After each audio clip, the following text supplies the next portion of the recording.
do roll call. So we have Allgaier, Aberdale, Annette, Coakley, Felix, Card, Janet, Mike Travato, and Charles Frazier is on still, I think, right? You there, Charles?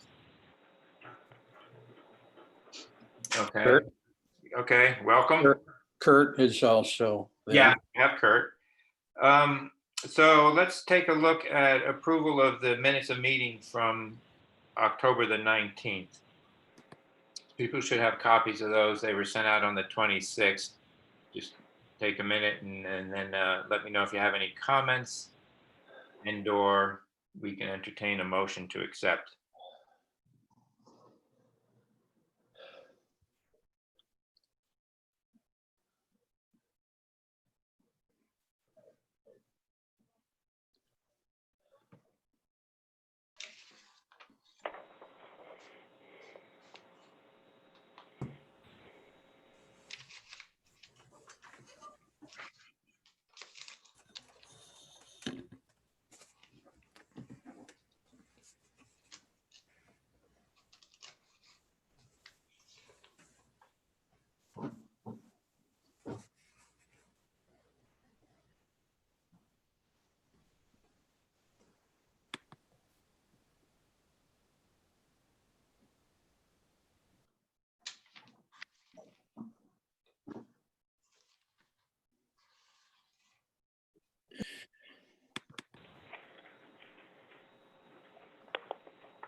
Okay, when people are ready, we can entertain a motion to approve.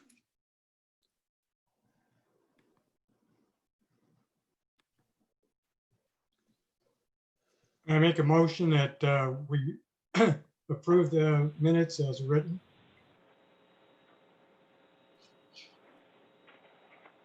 Need a second. I second it. Okay, thank you, Kevin. All those in favor say aye. Skip Aye. Aye. So 1, 2, 3, 4. It looks like 1, 2, 3, 4, 5. Okay, 6. Well, I'm sorry. Those opposed say nay. I have to abstain. I wasn't at the meeting. Oh, okay. Kurt, that was you? Yes, it was. Got it. Okay. Okay, next item on the agenda is the action item list. And I don't think there's too much to talk about this. Again, it was sent out on the 26th. The recent updates are in red. And I'll give you a minute to take a look at it and decide if you want to add any new items or anything about it. I will add a new item, a small section to it on the next issue called permit expiration, which sounds funny, but one of our permits, the 401 water quality and Chapter 91 expires in August 1st of 22. So it's not an immediate problem, but I figure we'll keep track of it on that list because that it will be we'll still be in the town dredging program in August of 22. So for item 34, after reading the information you put out from GEI and what's in there that the Corps of Engineers apparently have gone through with these permits, I don't think there's a need for us to try to find some additional special resources for technically looking into endangered species in the area, the mooring area. Yeah, no, I would agree. And I think we kind of came to that conclusion last time. So I've shown it as closed for the same reason you just noted, Skip. Okay. And then, like I said, I'll add for the next time, I'll add about a section on permits so we don't lose track of the one, even though it's a couple years out. Any other comments or additions to the action item list?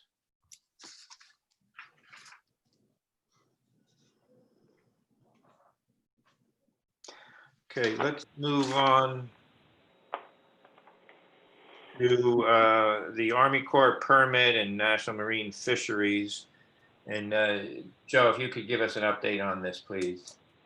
Sure. When we last met, there were two outstanding items needed to secure the permit.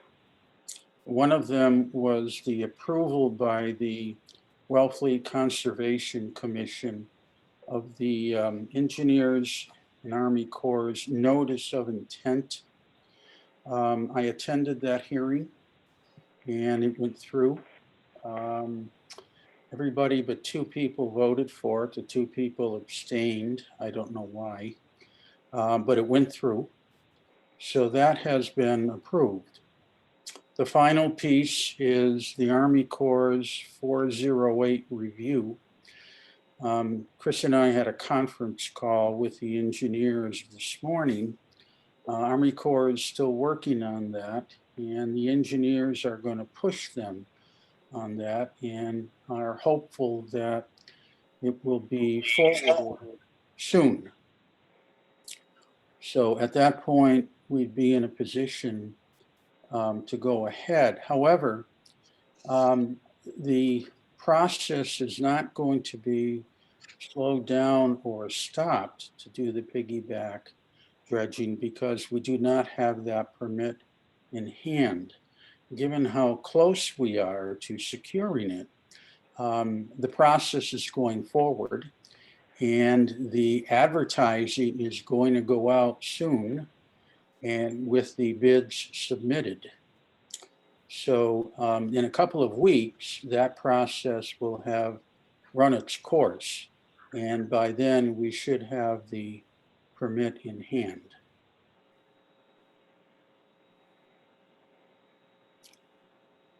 Does anybody have any questions? Yeah, is that, how would you characterize that percentage wise? Is that 100% or like 90%? It has nothing to do with the cost. It has everything to do with the permit, which allows us to go ahead. No, I'm talking about, you said that it's likely that we're going to get it. Likely is not 100%. So I was just wondering how confident you are at. I think we're pretty confident. That's what we're paying the engineers to do. They are dealing with the Army Corps on the issue. They thought we were going to have it a week or two ago. And they promised Chris and I this morning that they were going to put a little more heat on the Army Corps. And Chris and I, if we don't hear, are going to follow up with a communication to them on Wednesday. But I'm reasonably confident that it's going to come through. All the major hurdles have been passed. This is a final review they do of everything before issuing the permit. So we're going to be a little more aggressive in getting it. And like I said, in 2 days, if we don't hear from them, we're going to communicate with them. But Skip, to be clear, this is the bifurcated permit, or at least what I call bifurcated. This is for Area 1. Okay, area It one. includes all of Area 1, including the piggyback area that we hope to start soon. So it's the piggyback area by the fuel dock and in front of the launching ramp, all the way around the pier, including all of the slips on the other side. So we would do the piggyback in November, December, and then be in a good position to do the rest of Area 1 next fall. That sounds more confident. Yeah, no, well, the engineers who are working for the town are quite conservative, very deliberate and disciplined in their approach, and they would not go ahead and start the advertising and the bidding process unless they were very confident that it was going to come through.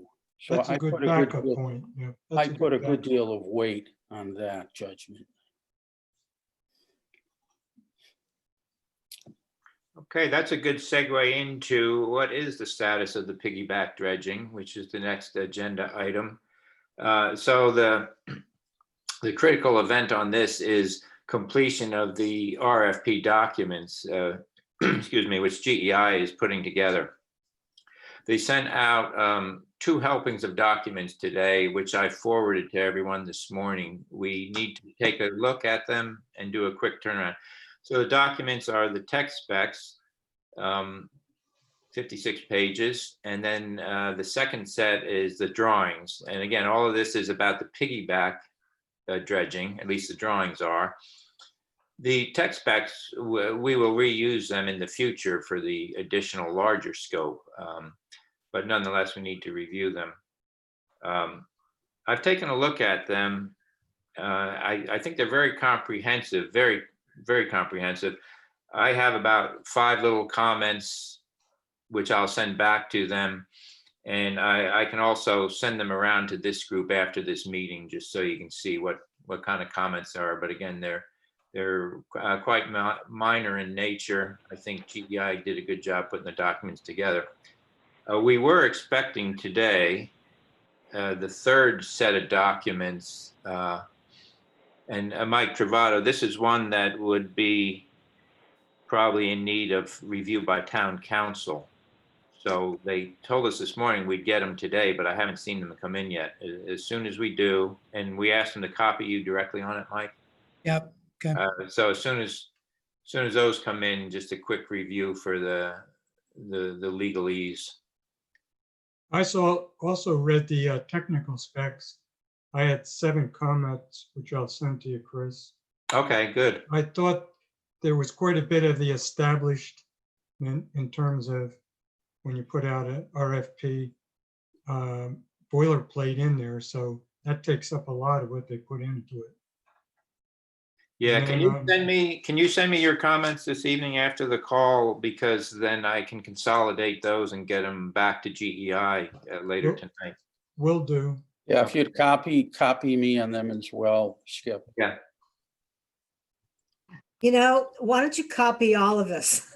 It's easy. I mean, you just copy the email that Chris sent out, and it's probably good to have everybody kind of know what's going on. I mean, I'm not going to pretend to go on and on about it, but this is also for the future, and any extra understanding that I could get and everybody could get would be great. So it's not hard to copy somebody from email if you're doing Got it. it. Yeah, the email that we sent out, Janet, asked everybody to have their comments in by tomorrow, by Wednesday. Yeah.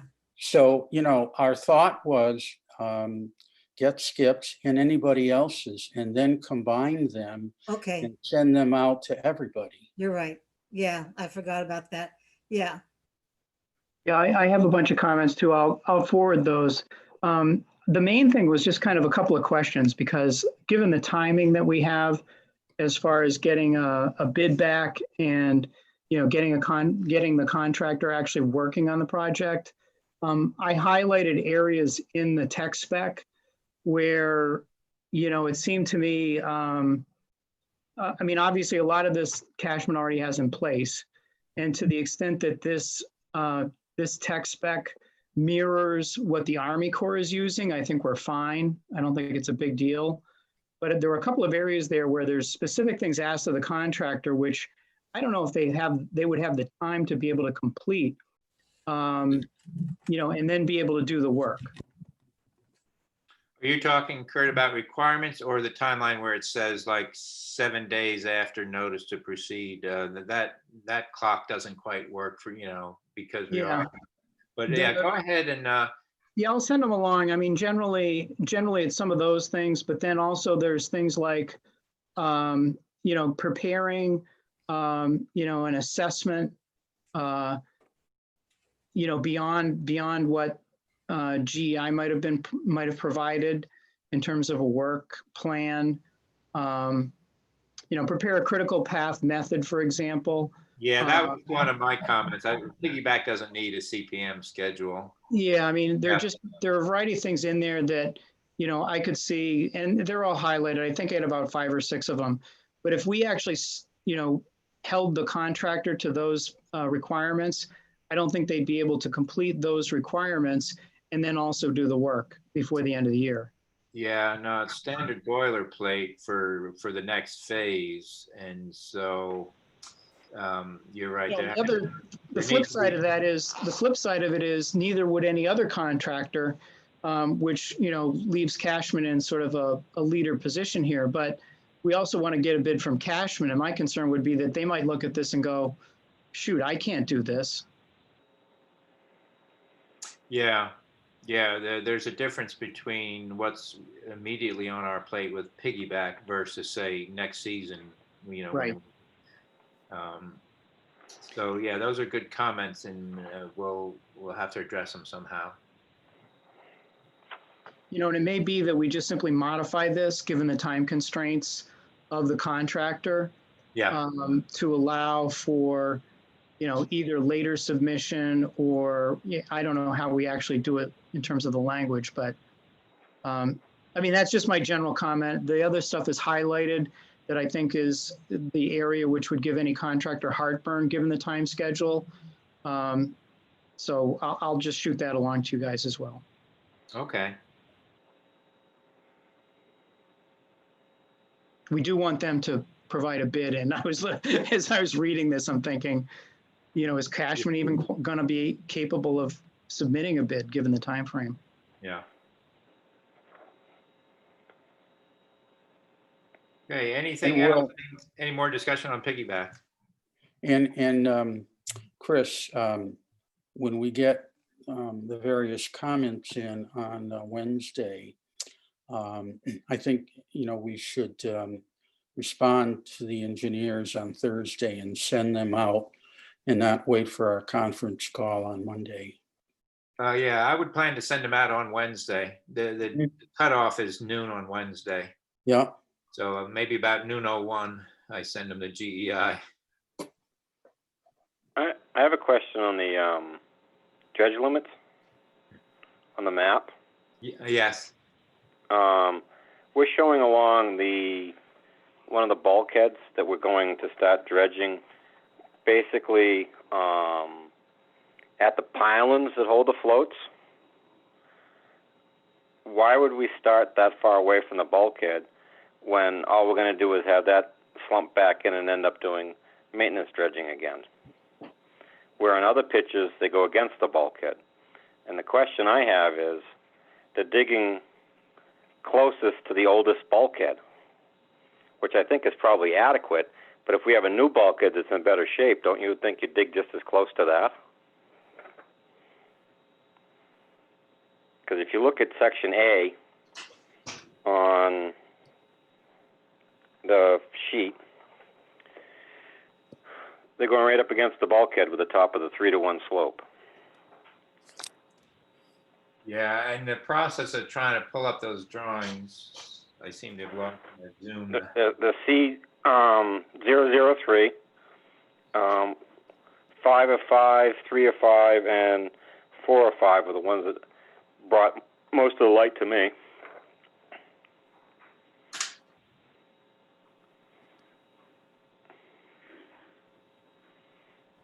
If we're trying to avoid maintenance dredging, if we're trying to downscale maintenance dredging, why would we leave approximately 12 or 15 feet behind those pylons that the bulkhead's behind that? If you clean it all up, the edge can't fall back in. At the fuel dock, we're going tight to the bulkhead. At the L pier, we're going tight to the bulkhead. Tight to the L pier, so the stuff under the L pier sloughs out somewhat. But the bulkhead along, go get it. But the bulkhead along the asphalt parking lot, we're staying away from. And there's a considerable distance there. This is going to fall back in a hole. I question that. the reason I question it is to come back in and dredge such a small area that's basically protected by the bulkheads for stuff to slide in. It didn't seem to make a lot of sense. I don't know what the cost difference would be. I think we might want to ask that question. Yeah. Are you saying, and I didn't get all the drawings pulled up while I was muting myself. And Say if you got the drawing, we should go to the bulkhead in all cases. well, my question is, if you go to 505 where it shows the 3 schematics. Yeah. All right, section A goes up against the bulkhead, Yeah. which is where the fuel dock is. Okay? Okay. That's the oldest bulkhead we have. I don't think there's anything wrong with them, just stating the timelines when they were put in. Section B, which is behind my float, the town float, the shellfish float and all that stuff, is the newest bulkhead, or the newest out front. And we're staying away from that bulkhead. I mean, are we trying to save money, or is there a concern? What I'm saying is, if you dig to the bulkhead there and the rest of it, there shouldn't be any maintenance dredging again. Right. As So long as we keep the channel and the rest of it dredged. so if I understand what you're saying right, and this, we can convey this back to GEI to change, all the drawings and cross sections should show going to the bulkheads. I would believe so. Yeah. Okay. I mean, there might have to be some type of deflection by the launching ramp, which it doesn't even show in here what they want there. But I mean, that's obvious. You don't dig that out. But I think that there should be some. There may be a third picture needed in this, but I think that we should be against that bulkhead. Yeah, I agree. I agree with Alfred. The only thing that I could think of from an engineering standpoint would be if there was concern about undermining any of the bulkheads, but the cross section doesn't show that there'd be any concern.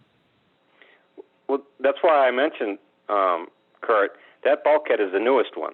Right. And it's also stepped back from where the oldest one was. The Right. old one is still in front of it, so it's not as if, you know, it's got the least amount of kick out because of the fact that there's a concrete slab poured in front of it from the original one. Right. Right. You're absolutely right. Makes no sense. My concern is the fact that we're going to have, and I don't know to calculate this out yardage-wise, but there's quite a bit of stuff left there that's just going to slump back in 2 months after they leave. And it's the shallowest area where it has the most impact. Be correct. And on the section 2, where they're staying away from the bulkhead, is there, and I don't know yet where this area is there some reason that they may be concerned about the mooring pile? Is it a tight fit or something? No, the piles are about Yeah. 18 feet apart, maybe 20. Sure. Okay. That was my question with I have some questions with the rest of it, but I mean, my concern was the fact that, you know, anytime we can get all the way to the border so that nothing can fill back in, it's just going to give us extended time before we have to do maintenance dredging again. Yeah.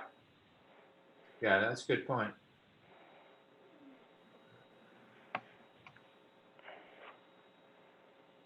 That's all I got. Thank you.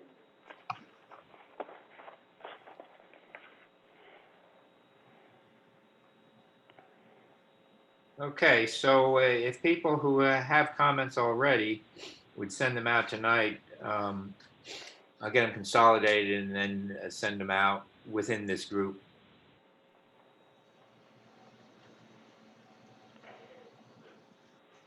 Move on to channel dredging. So as of Sunday, I guess it was, Cashman is reporting that they've dredged 105,000 yards. Keep in mind that the final target is 162,000 yards. So they're doing well with regards to schedule, and certainly on track to, at this point, to finish their channel work in November. So we really need to stay focused on getting the piggyback ready to go and as soon as they finish.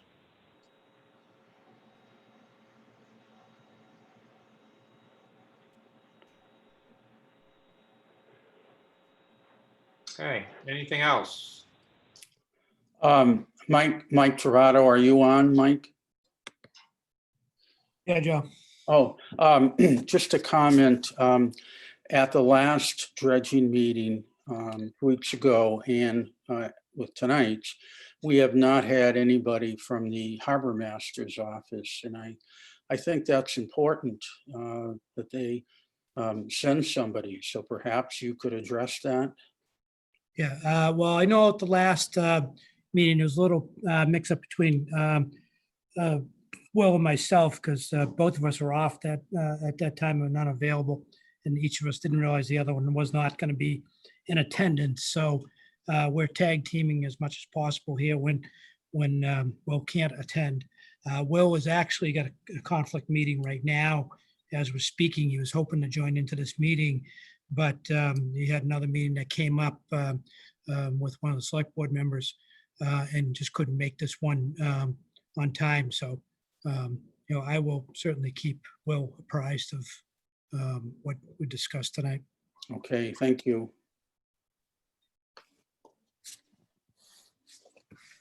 Okay, excuse me, next meeting, if we stay on the 2-week cycle on Monday nights, the next meeting would be November the 16th at 7 PM.